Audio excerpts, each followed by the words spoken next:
राधे राधे, जय श्री कृष्ण भक्तों। तो अभी मैंने क्या करा है, रात का टाइम है और टाइम बता दूं आपको, बज रहे हैं 9, यानी 9 बजने वाले हैं। और मैंने निकाल ली है ये डलिया जिसमें हमारे ठाकुर जी के वस्त्र हैं।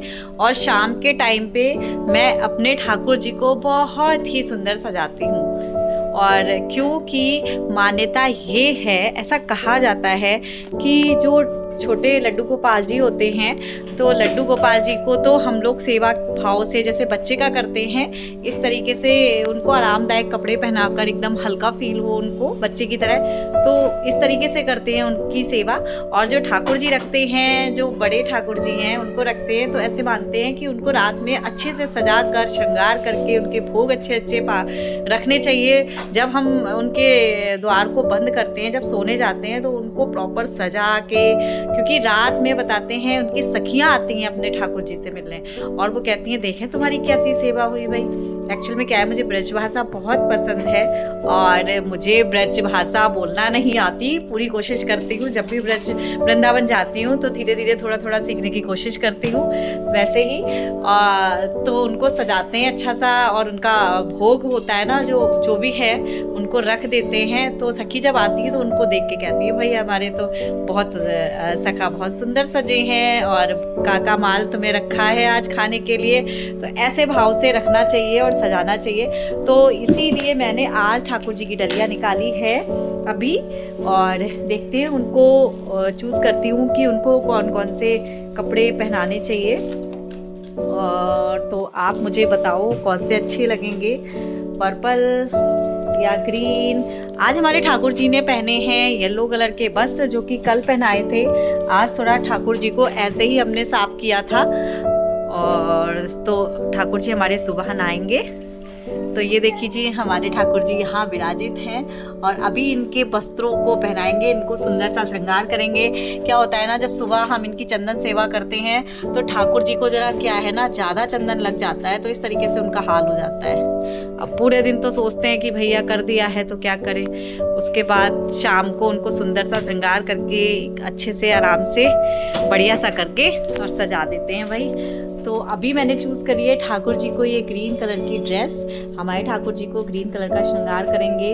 और मैं हमेशा ना अपने ठाकुर जी को 2 कलर की ड्रेस तो एक ही पहनाती हूँ कॉम्बिनेशन में, बट 2 क्या है ना, उनका लहंगा लुक टाइप का नीचे को होता है और ऊपर से इस तरीके की ड्रेस पहनाती हूँ तो बहुत ही सुंदर लुक आता है इस तरीके से। अभी मैं अब ठाकुर जी को अपना श्रृंगार करूँगी, तब आप देखना कि हमारे ठाकुर जी कैसे लगते हैं, और श्रृंगार करके फिर आपको उनके दर्शन कराते हैं और बताना हमारे ठाकुर जी कैसे लग रहे हैं। तो भाई हमारे ठाकुर जी का श्रृंगार हो चुका है, और आप क्या दर्शन करना चाहेंगे हमारे ठाकुर जी के, तो चलो आपको भी हम दिखाते हैं उनका श्रृंगार, कितना सुंदर श्रृंगार किया हुआ है। ये हैं हमारे ठाकुर जी, और ये देखो कितने प्यारे लग रहे हैं हमारे ठाकुर जी।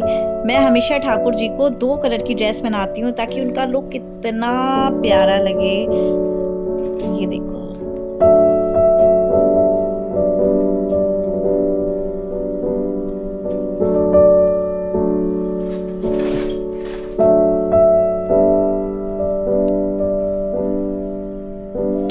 तो कमेंट में हमें ज़रूर बताएं कि हमारे ठाकुर जी कितने सुंदर लग रहे हैं। और भाई हमारे ठाकुर जी के लिए बहुत अच्छे अच्छे कमेंट आने चाहिए। तो हम अपने ठाकुर जी को अब विराजित करेंगे उनकी जगह पर, और उनको पाने के लिए अब मैं आपको दिखाती हूँ। मैंने ठाकुर जी के लिए स्पेशली मैंने दूध रख रखा था कि मैं जब गर्म करूँगी तो अच्छे से खौलाऊँगी, खूब अच्छी मोटी मलाई आए, तो मैं फ्रिज से निकाल के लेके आई हूँ। अब मैं दिखाती हूँ। तो ठाकुर जी के लिए ये देखिए, अभी मलाई बिल्कुल नहीं उतारी है। मैंने सोच रखा था कि जब शाम को भोग तैयार करना है ठाकुर जी का, तो ये है मलाई, और ये सारी मलाई उतार के अपने ठाकुर जी को रखेंगे इसमें मिश्री और गोला पवा के। तो इसी तरीके से हम अपने ठाकुर जी की सेवा में जो दिनचर्या होती है उसमें भी ठाकुर जी विराजित रहते हैं अपने सिंहासन पर, और बस हमारा सत्संग चलता रहता है, उनका नाम चलता रहता है, राधा रानी नाम चलता है। ठाकुर जी अपनी जगह पे विराजित रहते हैं, क्योंकि अपनी अपनी सोच है कि लोग लड्डू गोपाल जी को रखते हैं, उनको लेके घूमना, जगह जगह जाना, हर तरीके से छूना, तो ये चीज़ मुझे नहीं समझ आती। और रही बात सेवा की, तो मेरी औकात नहीं है कि मैं ठाकुर जी को पाल पाऊँ। सेवा भाव अलग चीज़ है, लेकिन इतना मैं कर नहीं पाती। क्यों? क्योंकि अभी मेरे ऑलरेडी देखो एक बच्चा बेबी वो है जो कि यहाँ लगा हुआ है और बहुत ही फैलावा करता है। ये देखो छोटा बेबी, हेलो।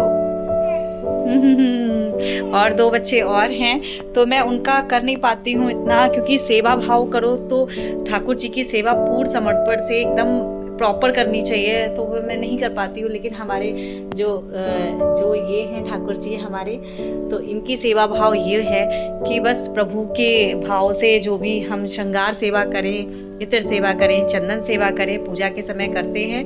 पूरा दिन भोग भी दे दिया ठाकुर जी को और वो अपना पा लेते हैं। बाकी हमें देने की वो हमें खुद उल्टा देते हैं, हमारी क्या हस्ती, पर वही हिसाब हो जाता है ना महाराज जी जैसा। एक पिता और बच्चे का भाव, पिता ने दिया और उसी चीज़ को बच्चे ने दोबारा अपने पिता से पूछ लिया, तो वही भाव से हम ठाकुर जी को पवाते हैं। और उसके बाद शाम को जो दिया जलाते हैं तब ठाकुर जी का भोग चलता है। बस शाम को उनका श्रृंगार करके इस तरीके से भोग रख देना है। ये सेवा हम जितनी कर पाते हैं थोड़ी बहुत, बस वही है हमारे ठाकुर जी के लिए। पर जितनी भी करते हैं दिल से करते हैं। बाकी दिन रात भजन सेवा, प्रभु के चरणों में जीवन है हमारा। तो अभी ठाकुर जी को विराजित करते हैं। तो ये हैं हमारे ठाकुर जी और उनको हम उनके सिंहासन पे बैठालने जा रहे हैं। ये देखिए,